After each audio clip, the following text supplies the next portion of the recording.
여성들의 삶의 질을 떨어뜨리고 좀 불편하게 만드는 대표적인 질환이나 증상 세 가지만 꼽자고 하면 대표적인 게 이제 생리통, 두 번째는 지렴, 세 번째는 자궁 근종이 되겠습니다. 한 달에 한 번씩 하는 생리 때문에 굉장히 이제 괴로워하고 일상생활도 좀 힘들게 되는 그런 경우들이 이제 많이 있고 여성들이 힘들어하게 됩니다. 이제 생리통이라는 거는 자궁 내막이라는 조직이 자궁에서 배출이 되는 그런 현상인데 보통 자궁 근육층이 이렇게 수축을 하면서 자궁 내막을 이렇게 짜낸다고 이렇게 표현하면 되겠습니다. 그러면서 생기는 근육통이 바로 생리통입니다. 굉장히 이제 괴로울 수가 있는데요. 생리통이 생기는 어떤 원인은 이제 정상 자궁임에도 불구하고 우리가 이제 생리통이 생기는 경우가 있습니다. 이거를 이제 원발성 생리통이라고 하고 보통은 이유 없이 생기는 생리통이라고 합니다. 이거는 사실 어떤 치료도 어떤 마땅치가 않고 일반적으로는 소염 진통제를 복용하면서 그냥 이제 생리를 넘기는 거죠. 그리고 이게 심할 때는 우리가 경구 피임약을 쓰거나 아니면 호르몬을 분비하는 루프를 쓰기도 합니다. 그리고 이제 어떤 원인 때문에 어떤 질병 때문에 생기는 생리통은 바로 이제 속발성 생리통이라고 합니다. 즉 원인이 있는 생리통이라는 얘기죠. 대표적으로 생리통을 유발하는 질환이 자궁 내막증이나 자궁 근종, 선근증 아니면 난소낭종 등이 있을 수 있겠습니다. 따라서 초경 때는 괜찮고 한동안 괜찮았는데 어느 시점부터 갑자기 생리통이 생겼다라고 하면 이거는 어떤 원인이 있는 생리통일 수가 있기 때문에 반드시 병원에 가서 자궁 난소 상태를 파악을 하고 아까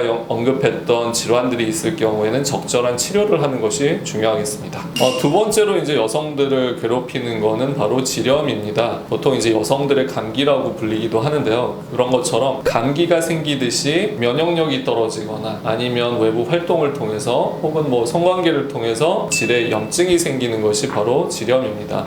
지렴이 생기면 보통 가려움증이라든지 분비물이 많아지거나 색깔이 탁해진다든지 불쾌한 냄새 등이 날 수가 있습니다. 이렇게 대표적인 세 가지 증상이 있을 때는 내가 지렴이 생겼을 수도 있겠구나 라고 생각을 하고 병원에 가서 정확한 진단과 함께 치료를 하는 것이 좋겠습니다. 세 번째가 이제 자궁 근종입니다. 자궁 근종은 이제 자궁에 생기는 근육 덩어리 혹입니다. 굉장히 흔해서 보통 여성 3명 중 1명 이상이 자궁 근종이 있다고 합니다. 그리고 자궁 근종은 대부분은 증상이 없을 수도 있고 치료가 필요하지 않을 가능성도 있지만 보통은 한번 발생을 하면 점점 커지게 되기 때문에 추적 관찰을 잘 하고 어떤 증상이 생기거나 임신을 방해할 것 같다 이런 판단이 들 때는 적절한 치료를 하는 것이 중요하겠습니다. 자궁 근종을 치료하는 방법에는 보통 이제 수술적인 방법과 이제 비수술적인 방법이 있습니다. 안타깝게도 자궁 근종은 우리가 약을 써서 치료하기는 어렵습니다. 따라서 정말 물리적으로 제거하는 수술을 하거나 아니면 혹을 괴사시켜 죽여서 줄어들게 하는 비수술적인 치료를 하는 것이 좋겠습니다. 따라서 자궁 근종이 생겼고 증상이 있고 이제 난임을 유발할 경우에는 반드시 이제